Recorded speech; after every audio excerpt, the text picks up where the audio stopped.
Hey guys, what's up?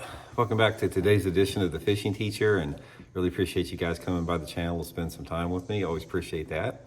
And guys, we got, at the time of filming here, we got August coming up next week, and I want to talk about the one lure that you just never want to fish in the month of August. Actually, I'll probably talk about a couple, but there's one that specifically, I don't even think I've ever caught a fish on it in 50 years in the month of August.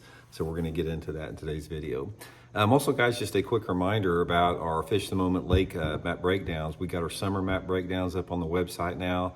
These are maps that I created for fishthemoment.com that give you 40 good GPS waypoints on any lake across the country to begin your search at. And if you guys want to check out all the lakes we have, we got them for all 4 seasons of the year, but I'll put my Fish the Moment link in the description if you guys want to check the breakdowns out. Really appreciate that. Okay guys, one of the things you'll find out in bass fishing as you get into it a little bit longer, because I know, the fishing teacher, we sort of try to gear it along guys, getting started out and fishing a little bit more, is there certain lures that simply work better at different months of the year. And that has to do with the sort of the mood and the personality the fish are in, the stage that they are in relationship to like the spawn or, winter patterns, summer patterns.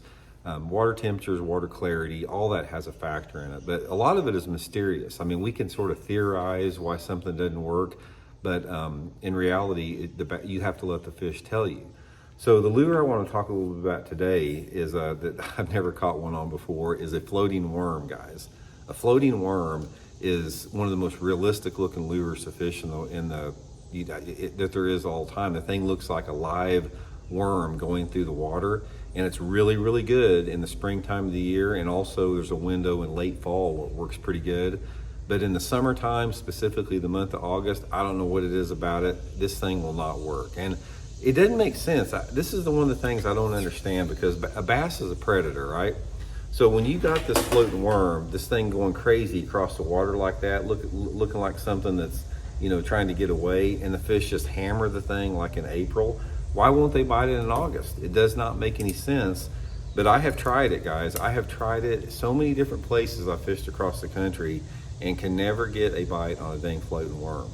So save yourself, a lot of wasted fishing time, but don't really fish it. There's a couple other baits that also you might want to consider not wasting your time. Things like a jigging spoon doesn't work very good. Very seldom will an Alabama rig work very good in August.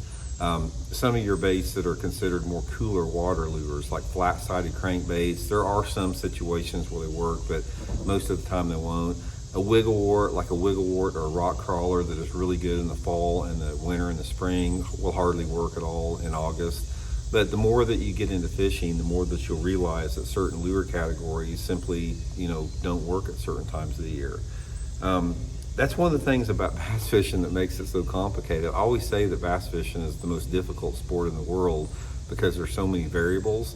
And that's not a bad thing, because one of the things about bass fishing that makes it really special is that element of the unknown. And you guys hear me talk a lot about this on my other channel when I'm talking about sort of being anti-tech a little bit.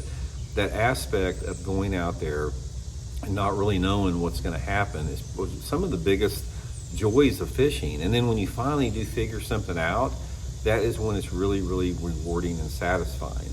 I look back at some of the fishing trips I've been around, throughout my life, and it's like I've been on some trips out there where the bass were just biting like every cast. You get into a school of them or something like that, and you're starting to catch so many of them, repeatedly, cast after cast, that it loses that. It loses the that special aspect of fishing. It almost becomes like you just get sort of numb to it as far as just catching fish over fish. But the trips that I remember more than anything else are the trips that, like, maybe it started out, it was a little slow, it was a grind, and I made some adjustments, and those adjustments paid off, and I started catching a few fish. And you don't have to catch a lot of fish to have a good time on the water. I mean, that's just, catching fish is like a bonus to the rest of the experience out there.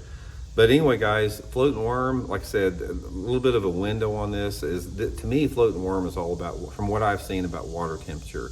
When your water temperatures are between 55 and 65 degrees, this is when a floating worm shines. And that 55 to 65 degree water temperature is usually anywhere between, March to May, depending upon what part of the country you're in. And there's also a window of it in sort of like late October and into November. You have that same water temperature drop, and then they'll bite it again. But when you've got 80-degree water temperature in August or 85-degree water temperature, leave the floating worm in your box. You're not going to catch much on the thing. So anyway, guys, I hope it helps you guys out, and we'll talk later.